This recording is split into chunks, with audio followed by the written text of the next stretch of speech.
போயிட்டு இருக்கு. மாவட்ட நிர்வாகிகள் சிரமம் இருக்கான்னு நான் நம்புறோம். ஒரு வட்டக்கடைக்கு போனா பெர்மிஷன் போனா போயிடலாம். மாநில அமைப்பு சார்பில் இறுதியா வேண்டுகோள், மத்திய செயலுக்கு முன்பாக 3 கோரிக்கை, நீங்க நிறைய கோரிக்கை வச்சிருக்கீங்க, 3 கோரிக்கை தான். சங்கக்குரல் சந்தா நிறைய மாவட்டம் பூஜ்ஜியமா இருக்கு, நிறைவு பண்ணுங்க. உறுப்பினர் சந்தா பல மாவட்டங்களில் பூஜ்ஜியமா இருக்கு, 10,000 தான் இழந்திருக்கும். இன்னும் நம்ம இலக்கன்று 12,000, அதை வந்து பண்ணி கொடுக்கணும். அதே போல பொருளாளர் மன்றாடி கேட்ட மாதிரி மாநில மாநாட்டுக்கான நிதி நிலுவையை கண்டிப்பாக வருகின்ற மத்திய செயல்களில் நேர் செய்ய வேண்டும் என்ற அன்பு வேண்டுகோளோடு இறுதியாக அனைத்து தோழர்களுக்கும் நன்றியை தெரிவிக்கும் மூலமாக நன்றி உரை மாநில பொருளாளர் தோழர் சோமசுந்தரம். தோழர்களே,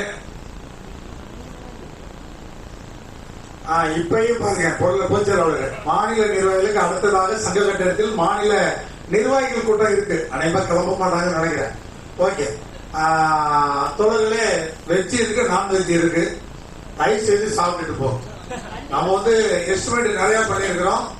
இல்ல வெஜ்ஜி சாப்பிட்டுட்டு போங்க. ஏன்னா மற்ற விதத்துல திருப்திப்படுத்த முடியாது சாப்பாடு விஷயத்தை தவிர, சரிதானா? அதனால சாப்பிட்டுட்டு போங்க. மீண்டும் தலைவர் சொன்ன மாதிரி நிதியை கொடுத்துருங்க. அனைவருக்கும் நன்றி. தமிழ்நாடு உணர்த்துறை சங்கம், தமிழ்நாடு உணர்த்துறை சங்கம், தமிழ்நாடு உணர்த்துறை சங்கம், தோழமைச்சர்கள் ஒற்றுமை, பொதுச்செயல்கள் ஒற்றுமை, வெற்றி வரட்டும், வெற்றி வரட்டும். வருவாய்த்துறை அலுவலர் சங்கம், திருநெல்வேலி தர்ணா போராட்டம், வெற்றி வரட்டும், வெற்றி வரட்டும், வெற்றி வரட்டும், வெற்றி வரட்டும். திருநெல்வேலி தர்ணா போராட்டம், வெற்றி வரட்டும், வெற்றி வரட்டும். தமிழ்நாடு உணர்த்துறை சங்கம், தமிழ்நாடு உணர்த்துறை சங்கம். நன்றி தோழர். இவர்களிடமிருந்து உத்தரவாதப்படுத்த ஓய்வூதியத்தை வாங்க முடியும் என்பதில் எந்த மாற்று கருத்து யாரும் இருக்க முடியாது. ஆனா அதை நோக்கி நாம் கண்டிப்பாக செல்வோம். இதுல நான் பெருமையா சொல்லிக்கிறேன். 2017 தமிழ்நாடு தலைமை செயலாளராக நான் இருந்த போது ஜனவரி 4, 2017 சட்டோத்திய கூட்டமைப்பை உருவாக்கினோம். 2017 இருந்து இப்ப பாருங்க 6.5 ஆண்டு 7 ஆண்டுகளாக ஒரு கூட்டமைப்பை ஒரு அமைப்பை நடத்துவது எவ்வளவு கஷ்டம் தெரியும். ஒரு கூட்டமைப்பை 200 அமைப்புகளை ஒன்று கூடி நடத்தி கொண்டிருக்கிறோம். இதுவரைக்கும் 2003 போராட்டத்தில் இருந்தவங்களுக்கு தெரியும். இதே அலுவலர் ஒன்றியம் சூரியமூர்த்தி ஜெயில இருந்து வெளியே வரும்போது நான் ஜாக்டோஜியோ இல்லைன்னு சொல்லிட்டு வெளியே வந்தவர் தான். ஆனால் இன்றைய ஜாக்டோஜியோ கூட்டமைப்புல இதுவரை ஒரு அமைப்பு கூட நான் ஜாக்டோஜியோ இல்லை என்ற சொல்லிக் கொள்வதற்கு தைரியம் இல்லை. பல்வேறு அமைப்புகள் ஜாக்டோஜியோ அவரோட அமைப்பை நடத்திட்டு இருக்கான். இங்க இல்லைன்னா அவனுக்கு கூறாத காலியாது. அதனால அந்த விதத்துல நாம் ஒரு கூட்டத்தை நம்மளுடைய நடவடிக்கையில முன்ன பின்ன தொழில் இருக்கலாம்.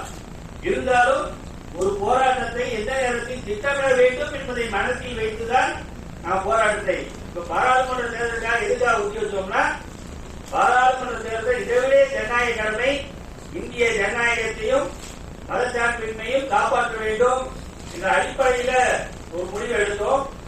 அதையும் நாம் 40 தொகுதியும் எங்களுக்கு கொடுத்து அதற்கான உத்தரவாதத்தையும் ஒரு மெஜாரிட்டி அரசாங்கம் இல்லாமல் மதவாத அரசை ஒதுக்கி வைப்பதற்கான முயற்சி எடுத்தோம். அதில் யாருக்கு என்ற மாற்று கருத்து. அதற்கடுத்து நம்ம கோரிக்கைக்கான நகர்வுகளை முன்னெடுக்க வேண்டும். அதுல இந்த அதிகார வர்க்கம் என்று சொல்லக்கூடிய பியூரோகிரசி என்பதுதான் முழுமையாக ஆட்சி அதிகாரத்தை ஜனநாயக பூர்வமாக தேர்ந்தெடுக்கப்பட்ட மக்கள் பிரதிநிதிகளை கொள்கை முடிவு எடுக்காமல் தடுத்துக் கொண்டிருப்பது என்பதுதான் கலைதான். ஒண்ணு வேணாம் சொல்ல, நேற்று இந்த தீபாவளி மாதத்துக்கு நேற்று ஒரு ரெப்ரசன்டேஷன் கொடுத்துருக்கோம். இவ்வளவு நாள் அந்த களஞ்சியம் செயலி மூலமாக இதற்கு முன்னாடி ரம்ஜானோ வேற ஒரு நிகழ்விலோ அதை டெஸ்ட் பண்ணி பார்த்துக்கலாமே. 90 விழுக்காடு பணியாளர்கள் தீபாவளி பெஸ்டிவல் தான் வாங்குவான். அதை போய் நீ களஞ்சிய செயல்களாக போடணும்னா அந்த ஆப்பே வேலை செய்யல. உலகே முழுமையாக இங்க இருக்கக்கூடிய அரசாங்கம் ஒரு பாரியார் போயிட்டு இருந்திருக்காரு. தனியார் மயம், தாராள மயம், இது அவுட் சோர்சிங் மயம், அதுல இப்ப இன்னும் போய் ஆலோசகர்கள் மயம். இதுதான் முழுமையாக இந்த அரசு என்பது செயல்பட்டுக் கொண்டிருக்கிறது என்பதை அர்த்தம். கூட சொன்னீங்க லேண்ட் அக்விசிஷன்ல முழுமையாக ஒரு ஏஜென்சியை பிக்ஸ் பண்ணி அவர்கள் மூலமாக தான் அந்த நடவடிக்கை நடக்குது. அந்த பணியாளர்களை எந்த விதத்தில் தாசில்தாரா இருந்தாலும் கூட, டிஆர்ஓக்கள் இருந்தாலும் கூட அவர்களை எந்த விதத்திலும் வேலை வாங்க முடியாது. இதுதான் கலை யதார்த்தம். முழுமையாக இந்த அரசு நான் தலைமைச் செயலகத்தில் உணவிடங்களை கொடுத்ததையும் சொல்லியிருக்கேன். சமூக நீதிக்கு எதிராக செயல்பட்டு கொண்டிருக்கிறது என்பதுதான் கலை யதார்த்தம். நாம் அதை எதிர்த்து போராட வேண்டிய கட்டாயம் என்பது இருக்கிறது.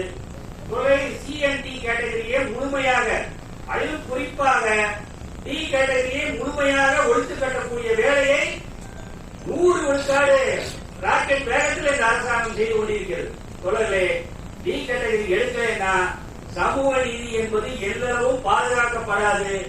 69 விழுக்காடு என்பது மாயை என்பதை நாம் எல்லாரும் தெரிஞ்சிருக்கோம். சொல்லவே நாம் அதை எதிர்த்து களம் காண வேண்டிய நம்மோட பிரச்சனை இருக்கு. இருந்தாலும் 2003 ஜெயலலிதா அம்மையார் எப்படி வேலை நியமன தடை சட்டம் என்பதை கொண்டு வந்தாரோ, நாம் அன்று ஓய்வூதியத்திற்காக மட்டுமல்லாமல் நாளைய பிற்கால சந்ததியினர் அரசு வேலை கிடைக்க வேண்டும் என்பதற்காக வேலை நியமன தடை சட்டத்தையும் எதிர்த்து அன்று போராட கருத்தி சென்றோம். அதே நிலைமை வேலை நியமன தடை சட்டம் என்பது வராமல் இங்கு வேலை விதத்தில் தனியார் மயம், அவுட் சோர்சிங் மயம் என்று போய்கொண்டிருக்காங்க. இவர்கள் ஆட்சியில் வரும்போது 4 லட்சம் மணியிடம் 3 வருஷம் முடிஞ்சு போச்சு. இன்னும் அதே 4.5 லட்சம் காலி பணியிடங்கள் இருப்பது என்பதுதான் யதார்த்தம். எந்த விதத்திலும் இவர்கள் பணியிடங்களை நிரப்புவதற்கான எந்த முயற்சியிலையும் பண்ணல. சொல்லவே இதுல ஒரு விஷயத்தையும் சொல்லிக்கணும். கொல்கத்தா அந்த மருத்துவர் பாலியல் துன்புறுத்தலுக்கு ஆளாகி கொல்லப்பட்ட போது உச்ச நீதிமன்ற வழக்குல உச்ச நீதிமன்றம் மேற்கு வங்க அரசுக்கு ஒரு விஷயத்துல கடும் கண்டனத்தை தெரிவித்தது. என்னன்னா, நீங்க கவர்மெண்ட் ஹாஸ்பிட்டல்ல பிரைவேட் செக்யூரிட்டியை போட்டு நீங்க எந்த விதத்திலும் நீங்க சமூக நீதிக்கு எதிராக, பணியாளருக்கு எதிராக செயல்படுறீங்கன்னு சொன்னாங்க. ஆனா தமிழ்நாட்டில் என்ன பண்ணாங்க, டாக்டர் நர்ஸ்ல இருந்து, லேப் டெக்னீஷியன்ல இருந்து, பார்மசிஸ்ட்ல இருந்து முழுமையாக தனியார், எல்லாம் அவுட் சோர்சிங். இதெல்லாம் நம்ம கண்டிப்பாக அந்த ஒரு ஜட்ஜ்மெண்ட் வச்சுட்டே நம்ம கேட்க வேண்டிய கட்டாயம் என்பது இருக்கிறது. முழுமையாக மக்கள் தனியார் மயத்தை நோக்கி செல்லக்கூடிய போக்கு என்பது இருக்கிறது. இன்னைக்கு கூட பாருங்க, சாம்சங் நிறுவனத்துல தொழிற்சங்கத்தை அமைப்பதற்கு கூட இந்த அரசு முன்வர தயங்குது. அவங்க என்ன கேட்கிறாங்க, ஒரு ட்ரேட் யூனியன் நாங்க வைக்கிறோம் அப்படின்னாங்க. ஆனா அதற்கு கூட இந்த அரசாங்கம், இந்த அமைச்சர்களோ வாயிலிருந்து பேசக்கூட பக்கற்றவர்களாக இருக்கிறார்கள் என்பதுதான் கிடையாது. நாம் அதை எதிர்த்தும் போராட வேண்டிய கட்டாயம் என்பது இருக்கிறது. இப்போது சென்ட்ரல் யூபிஎஸ் இப்ப நீங்கள் இணைந்திருக்கிற அரசு சங்கத்துக்கு மாறுபட்ட முறையில யூபிஎஸ்ஐ வரவேற்று அறிக்கை கொடுத்தது நாங்க தான். ஏன் என்ன காரணம்னா, இதுவரைக்கும் மோடி பென்ஷனே கொடுக்க மாட்டாது இந்த நிலைமையில 50 விழுக்காடு 25 ஆண்டுகள் பணி புரிந்தாலே 50 விழுக்காடு உத்தரவாதப்படுத்தப்பட்ட ஓய்வூதியம், குடும்ப ஓய்வூதியம் என்ற இலக்கை நோக்கி அவரே போயிருக்காரு. மோடி எதை செஞ்சாலும் இருக்க வேண்டிய அவசியம் கிடையாது. அதனால இந்த அரசு இவங்க என்ன இந்த பியூரோகிரசி நம்பி கேட்டு போனது என்னன்னா, மோடி எந்த காலத்திலும் பென்ஷன் உத்தரவாதப்படுத்தப்பட்ட பென்ஷனை வழங்க மாட்டார் நம்பி மோசம் போனதுதான் தமிழ்நாடு கவர்மெண்டோட நிலைமை. அதனால இவர்கள் மறுபடியும் அதை விட அதற்கு குறைவான ஒரு பெர்சன்டேஜ்ல 50 விழுக்காடு கொடுக்க மாட்டேன், 30 தான் கொடுப்பேன் சொல்வதற்கு எந்த விதமான வாய்ப்பும் இல்லை. கண்டிப்பாக மீண்டும் பழைய ஓய்வூதிய எந்த லெவல்ல கொடுத்தோமோ அதே கட்டத்தில் கொடுக்க வேண்டிய ஒரு கட்டாயம் என்பது, அதாவது இந்த டெட்டலுக்கு போய் பாட்டில் மாட்டிக்கிட்ட ஒரு நிலைமை தான் இவர்களுக்கு வந்திருக்கு. ஏன்னா அதே மாதிரி ஆந்திர அரசு சொன்னாங்க. நிறைய பேர் சொல்றாங்க.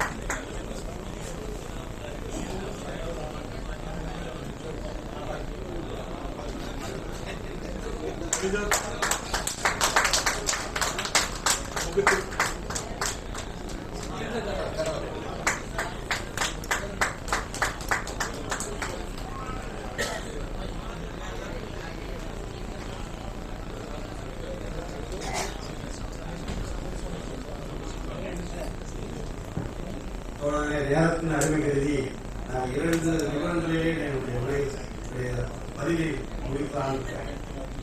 உள்ளபடிய வரலாற்று விஷயங்களை பார்க்கும் பொழுது ஒரு வைர விழா மாநாடு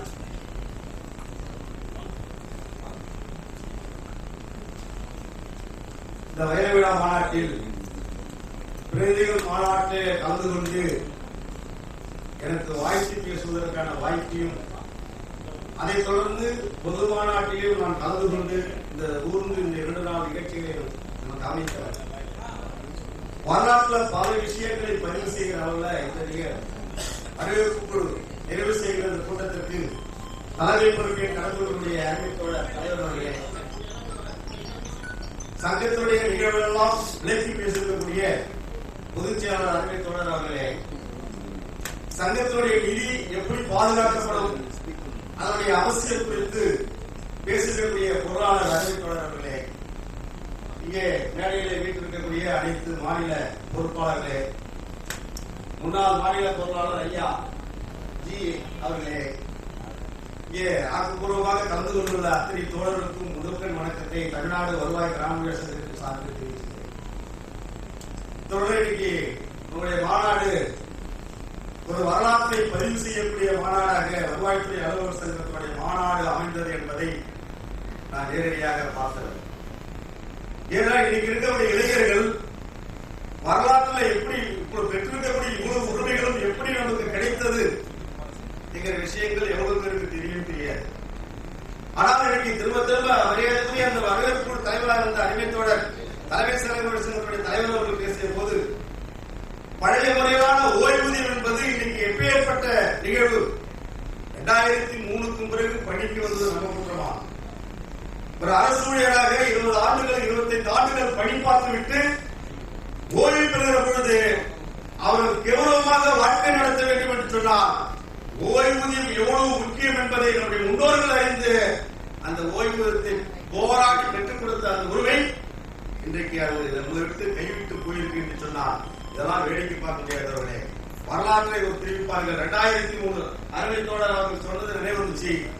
2003 அரசு ஊழியர் ஆசிரியர் போராட்டம். அந்த போராட்டத்திலே ஒரே ஒரு உத்தரவுள்ள 1,76,000 பேரை வீட்டுக்கு அனுப்பிய வரலாறு அம்மையார் அந்த அதிமுக ஆட்சிக்காரர். அவங்க ஆட்சிக்கு வருவதற்கு முன்பு தன்னந்தனியாக நின்று பார்லிமெண்ட் தேர்தலில் 40 வெற்றி பெற்றவர்கள். ஆனால் 2003 அரசு ஊழியர் ஆசிரியர் போராட்டத்தின் பிறகு அது வரைக்கும் அரசு ஊழியர் யாரும் ஓட்டு கொள்ள என்ன பண்ணுவாங்க? ஆசிரியர்களும் அரசு ஊழியர் என்ன பண்ணுவாங்கன்னா, எலெக்ஷன் டியூட்டி போட்ட பிறகு வீட்டுல இருக்கிற அம்மாவை கூப்பிட்டு நீ அங்க ஓட்டு போட போவானா, அங்க அன்பு வழக்கு சண்டை நடக்கும், நான் மட்டும் எலெக்ஷன் டியூட்டியை பார்த்துட்டு போயிட்டு வரேன்னு சொல்லி ஓட்டு போடாம இருந்த காலம். அப்பதான் அரசு ஊழியர் சங்கத்திலே நாங்க ஒரு புக்கு ஒன்று வெளியிட்டோம். பணி முடிப்போம் பகை முடிப்போம் என்று எங்கெல்லாம் எலெக்ஷன் வகுப்பு நடந்துச்சோ அங்கெல்லாம் கொண்டு போய் ஒன்று சொல்லல, நம்ம பெற்றிருக்க உரிமைகள் ஒன்றொன்றா பறிக்கப்படுற போது இனியும் வேடிக்கை பார்க்க முடியாது, ஃபர்ஸ்ட் நீங்க ஓட்டு போடுங்க என்று சொல்லி அங்கே நாங்கள் அந்த புஸ்தகத்தை விநியோகிக்கல. நானும் அப்படிப்பட்ட போதுதான் எல்லாரும் அரசு ஓட்டு போட்டாங்க. தன்னந்தனியாக நின்று 40 ஜெயித்த அந்த அரசாங்கம் கடைசியில வெற்றி போனாங்கன்னு தெரியும். அதன் பிறகுதான் அந்த அம்மையார் என்ன கத்துக்கிட்டாங்கன்னா, ஆகா தமிழ்நாட்டில் இருக்கிற அரசு ஊழியர் ஆசிரியர் ஒன்று சேர்ந்தாங்கன்னா ஒரு அரசியல் மாற்றத்தை கூட இவர்களால் நடத்தி காட்ட முடியும் என்பதை அவர் புரிந்து கொண்டு அதன் பிறகு அவங்க ஆட்சி காலம் வரைக்கும் அரசு ஊழியர் கையை வைக்கிறேன். இன்னைக்கு ஆட்சி பொறுத்து கொண்டிருக்கக்கூடிய இந்த அரசாங்கம் உள்ளபடியா நம்ம தேர்தல் அறிக்கையில கொடுத்திருக்கிற எல்லாத்தையும் நம்ம பார்த்திருக்கிறோம். பல மாநிலங்கள்ல இந்த பழைய ஓய்வு திட்டத்தை அமல்படுத்தி வருகிற பொழுது தமிழ்நாட்டில் அவங்க இன்னமும் இழுக்கடிப்பது என்பது சரியான நடவடிக்கை இல்லை. ஆனால் தோழர்களே, இது வரலாற்றை பதிவிக்கக்கூடிய நிகழ்வா பார்த்தோம்னா யாரும் தானா கொடுத்துட மாட்டாங்க. நீங்க இளைஞர்கள் நிறைய பேர் வந்திருக்கீங்க, பெற்றிருக்கிற இவ்வளவு உரிமைகளும் தானா கிடைச்சதில்லை, யாரும் எமக்காக போடல.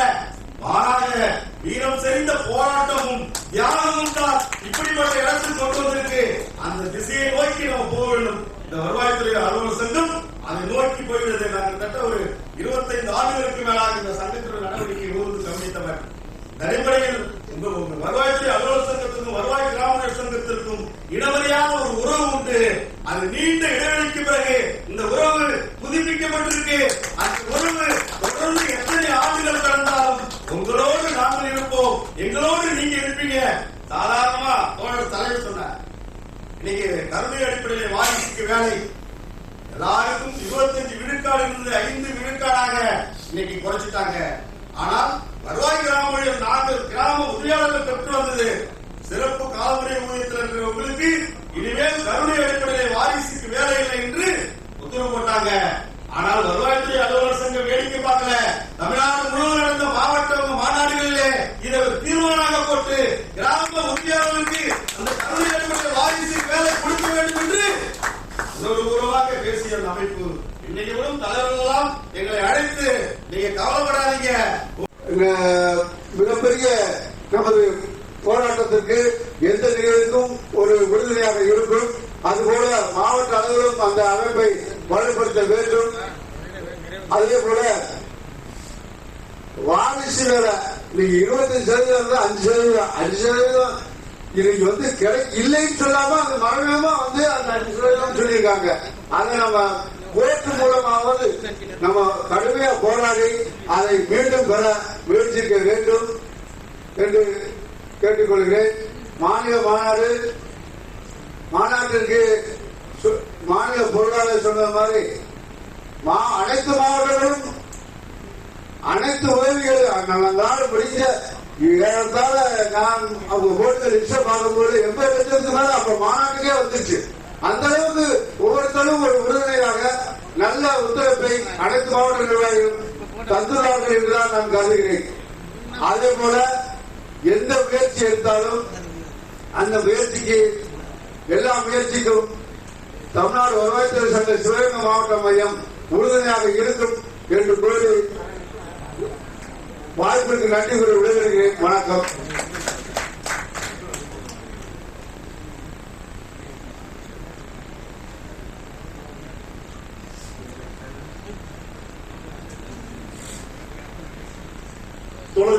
பேசிக்கலாம். ரெண்டு பேரும் இறுதி அதுக்கப்புறம் வாய்ப்பு அடுத்து பேசிக்கலாம். 2 பேரும் 2 நிமிஷம். அங்க பிரியாணி ஆடிட்டு இருக்கு. நிறைய பேர் பசியில இருக்காங்க.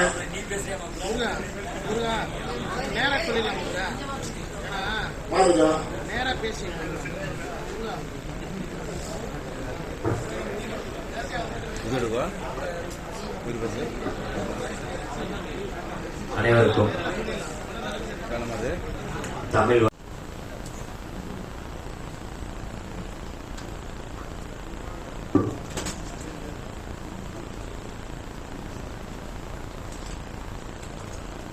அருமை தோழர்களே, இந்த வரவேற்பு நிறைவு கூட்டத்தில் இறுதி பகுதிக்கு வந்திருக்கிறோம்.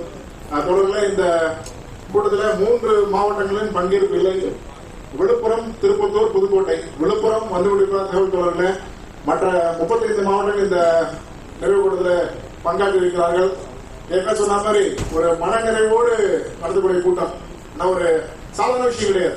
ஒரு 7000 தோழர்களை ஒரு தலைநகரில் வர வச்சு 2 நாட்களுக்கான அனைத்து ஏற்பாடுகள் உள்ளபடியே ஒரு 10 திருமணம் நடத்திய வேலை இதில் இருக்கிறது. தோழர்களுக்கான அந்த தங்குமிட ஏற்பாடு, உணவு ஏற்பாடு, அதுவும் பெண்களுக்கான ஒரு தனி ஏற்பாடுன்னு சொல்லி பல விஷயங்கள் பண்ணியிருக்கோம். இது மாநில மையத்தில் ஒவ்வொருவரோட பங்களிப்பு இருக்கிற தோழர்களே. அது குறிப்பா இன்னைக்கு மலர் இப்பதான் இறங்கி இருக்கு. கடந்த பல நாட்களாக பல மாதங்களாக இந்த பணி செய்தாலும் கூட இந்த ஆண்பாவ படத்துல பெட்டி வந்துருச்சா மாதிரி நேற்று இரவு 12 மணிக்கு மதுரையில இருந்து ஆரம்பிச்சு வரவங்க கூட சிறு தடங்கள் பிரேக் டவுன் ஆகி இப்ப திரும்ப வந்திருக்கு. அந்த அளவுக்கு இந்த பணி என்பது மிக கடுமையான பணி. தமிழரசன் பல நாட்களாக இரவு அந்த வேலைகளை பார்த்து, அதே போல இந்த மலர் பணிகளுக்காண்டு தோழர் மணிகண்டன் திருவள்ளூர் மதுரைக்கு ஒரு பல நாட்கள் தங்கி இருக்கு அந்த மாவட்ட தோழர்களோட. இந்த அரும்பணியின் காரணமாக நீ மலர் வெளிவந்திருக்கு. அந்த ஸ்பீக்கர் அச்சத்தோடு சொன்னாங்க, இனிமேல் வரக்கூடிய காலத்துல இந்த மலரை நாங்க உதாரணம் காமிக்கிறோம். அந்த அளவு ஒரு சிறப்பு அந்த மலர் வந்திருக்குன்னா இந்த தோழர்களோட பங்களிப்பு ரொம்ப முக்கியமான தோழர்களே. அதே போல இந்த அரங்கக்குழு தலைவராக தோழர் ரத்னாவை போட்டோம். ஆனா மாநாடுல கிட்டத்தட்ட 3/4 வேலையும் அவர் சேலத்திலேயே முடிச்சார். அவர் மட்டும் இல்ல, அவரை சேர்ந்த சேலம் மாவட்ட தோழர்கள் ஒவ்வொருவரோட பங்களிப்பு தோழர்கள். அதே போல அரங்கை ஏற்பாடு கொள்ள செந்திலோட பங்களிப்பு. நேற்று லோடு பேங்க் கூட அந்த மூலையில் அவரே பிரிக்கிறேன் கொண்டாந்தார். அது போல ஒவ்வொரு தோழரோட அளப்பரிய பங்களிப்பு தோழர்கள். தோழர் அன்பழகன் இப்ப கூட அந்த பணிகள் இருக்காங்க.